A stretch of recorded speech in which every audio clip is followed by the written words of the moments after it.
عسى عمير يا مشرح مدحوينين السلام على الجامع.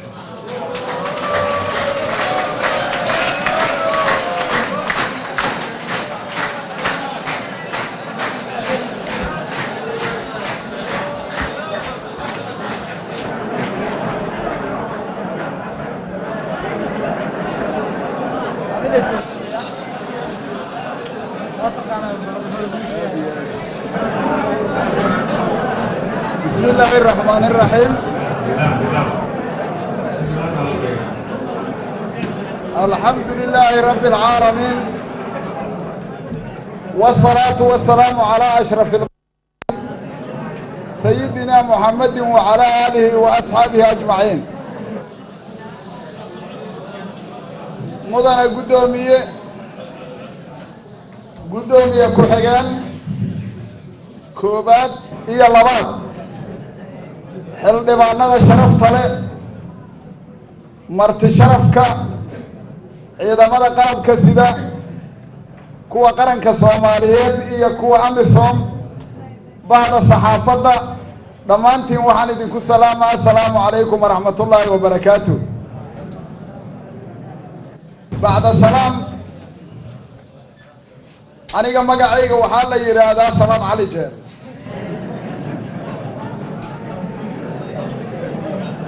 waxaan ahay musharax u taagan xilka madaxweynaha jamhuuriyadda federaalka Soomaaliya.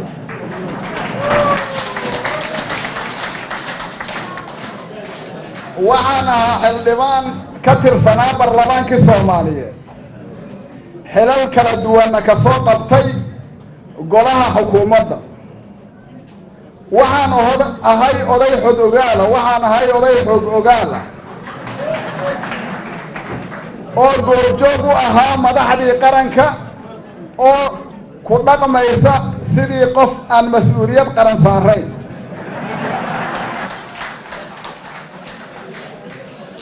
madaxdii qaranka oo aan tixgelinaynin sarraynta sharciga.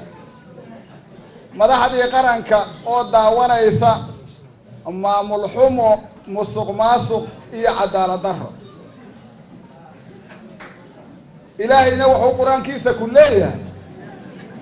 ina allaha ya'muru bilcadli waalixsaani wa iitaa'i dilqurbaa wa yanhaa cani alfaxshaa'i waalmunkari waalbagyi. saddex xumaa iyo saddex wanaaga waay, lixdaasoo ilaahay amra. marka waa iska daawanaya.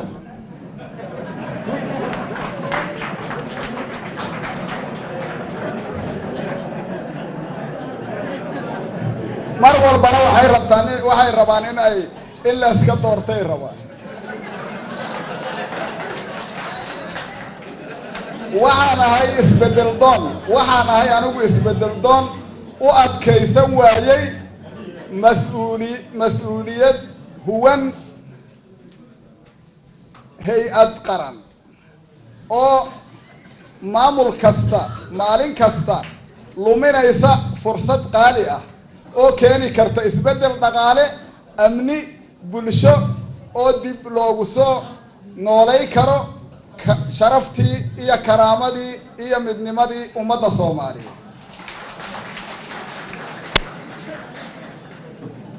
arrintaas marka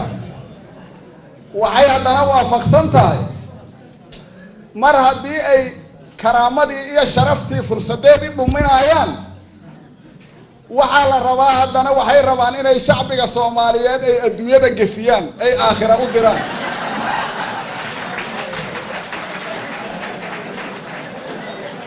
ilaahay haddana qur-aankiisa aayad kale wuxuu ku leeyahay asoo taas ka hadlaayo wabtagi fii maa aataaka allaahu daara alaakhira.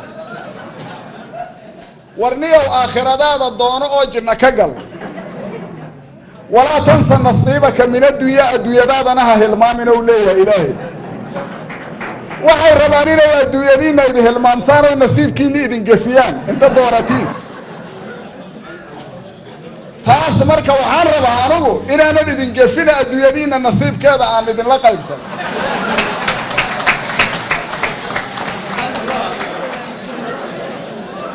mudanayaal iyo marwooyin, dhowr jeer oo hore ayaan doortay oon iska hormariyey madaxweyneyaal iyo ra'iisul wasaarayaal aan isleeyahay kuwan ayaa daacad u ah keeni kara isbeddel iyo waxqabad ay u baahan yihiin shacbiga Soomaaliyeed hase ahaatee uma dhicin sidii aan raba sidaas darteed marka waxay igu kaliftay inaan anigu soo joogso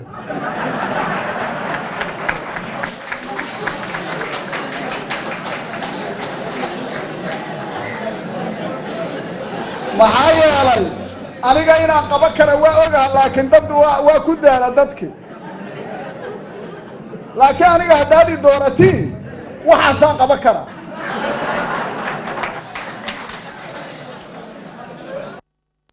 koob iyo 20 sano kadib maanta oo aan ka baxna ku-meelgaarnimadii oo aan u gudubna dawlad rasmiya waxaa igashay cabsi iyo welwel ah ama la waayaa madax daacad ah oo kari karta fursaddan ka faa'iiday karta oo keeni karta isbeddel lagu diirsado taasoo haddii ay dhici weydo ummadda Soomaaliyeed iyo beesha caalamka ku keeni karta in laga quusto Soomaaliya iyaduna ay iska quusato sidaa darteed marka waxaan ugu talagalay inayna Soomaaliya iska quusano anaa samata bixi kara aan samata bixi maxaa yeelay kuwa aan samata bixi karin naftay nagu dhibeen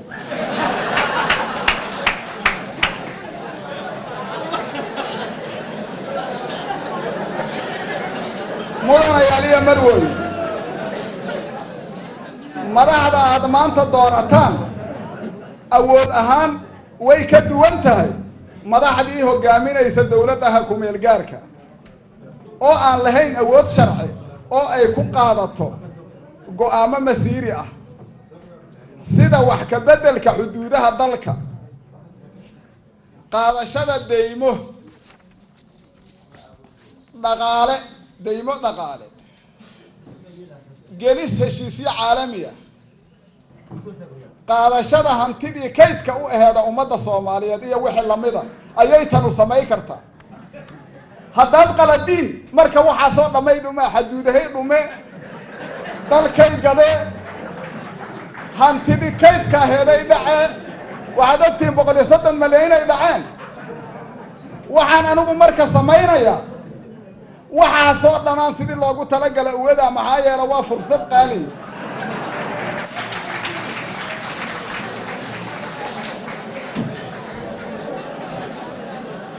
haddaba aniga oo ah walaalayaal haddaba aniga oo ah hogaamiye daacada u leh dareen qaran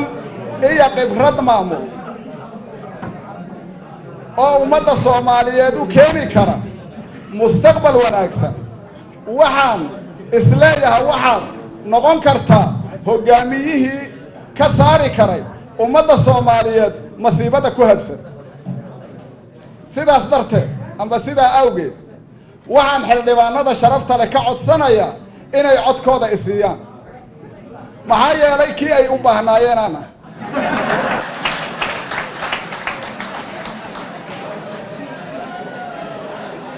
mudanayaal iyo marwey anigu waxaan ahay mar labaad Salaad Cali Jeelle waa idinkugu celaa muwaadin daacad ah oo la yaqaan waxqabadkiisa fikirkiisuna uu cad yahay waxaan ahay wasiir ku-xigeenkii warfaafinta iyo hanuuninta bulshada Soomaaliyeed aniga ayaa soo naaleeyay wasaaradda warfaafinta oo hadda shaqeeyaysa anaa hawsha ka bilaabo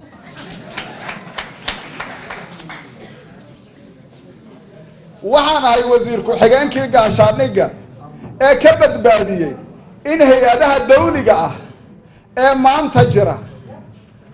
la baabi'iyo xilli ay adkeen in qof Soomaali ahi sheegto magaca dawladnimo ama yiraahdo dawladda ayaan u shaqeeyaa nin dhihi kara ma jirin markaan anigu badbaaday waxaan u ololeeyay kadibna aan u codeeyey in aan dalka ay yimaadaan ciidamo ka socda African Union waa kuwa hadda maantana ilaalinay kadib markii aan arkay in aan ciidamo beeleedyada iyo xagjirka jaanisiinayn in la dhiso ciidan qaran in la dhiso subaxnimay weerarayaan haddaan ciidanku ilaaliyo aan lahayn waxaas inta ka fikira ayaan already aan ciidamada keen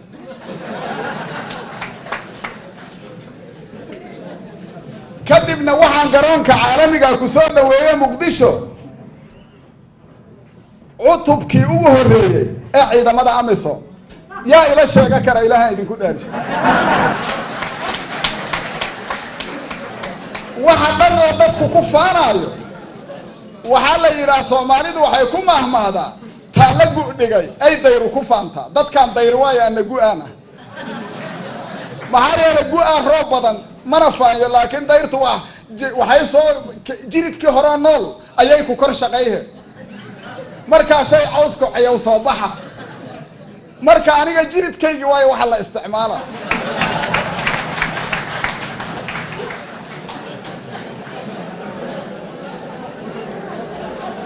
mudanayaan iyo marwooyin anigu waxaan ahay muwaadin Soomaaliyeed oo wiligiis ka bixin dalka gudihiisa ku soo barbaaray dadka danyarta dhexdooda waxaan ogahay wax allaala waxaad idinku rabtiin shacbiga Soomaaliyeed oo danyarta wax noloshaan la qaybsada marka waxaan garaa waxa ay u baahan yihiin kuwan laakiin garamaayaan waa iska socda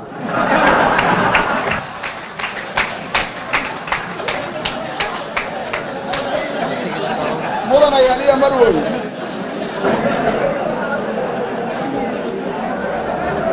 waxaa dhici karta musharaxiinta walaalaheeda in qaarkood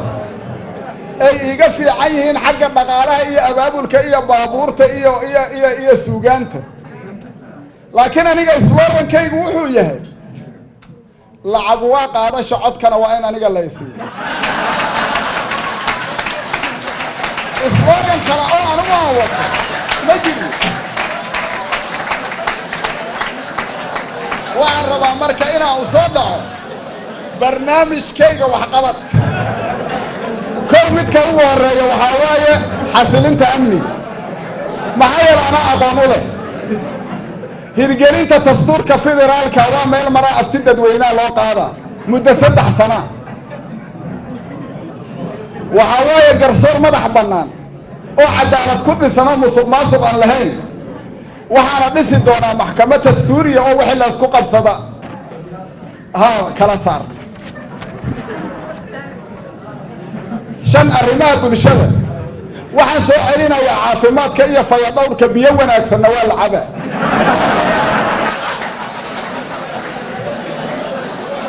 arrimaha siyaasadda dib u heshiisiinta ayaan sii wadaa walaalaha Somalilandna waxaan ugu baaqaa midnimo waana ka mid dhalinayaa oo anaa SNM Haajir number 7 xiriirka caalamiga wadamada diriska annagoo fahamsan adduunku inuu maanta yahay hal gobol lana kala leeyahay dana dhaqaale iyo mid siyaasadeed isla markaana la kala awood roon yahay aniga Soomaaliya waxaan u sameeyaa saaxiibo استراتيجيك فرعين لسان وسميها استراتيجيك صاحبانو سميها هذه المدينة تقصوها النور علي هذه المدينة تقصوها وعنوها النور علي معايا أنك حوق ملي مدن يعني مروي أنا واحد إذنك مدهاي وسيجد إنجبيها وقدام تواي مدن يعني مروي إذا رالي أو مدن قدومي أنا واحد إذن لا إمدي نيد وناك إيوه ربطان أن دون أيو إن أن بدباريوه dadkayga iyo dalkayga hooyo sida kor aan ku soo sheegay waxaan ka imid oon u taaganahay dareen iyo rabitaan dadka caadigaa ka yimida Soomaaliyeed sidaa awgeed waxaan qaxootiga gudaha ku jirana oo barakacayaasha dalka gudihiisa ayaan ku daryeelaa kuwa dibaddana dalkoodaan ku soo celaa maxaa yeelay anigu argagixisada waa ciribtira iyo burcadbadeed maba igu daahayaan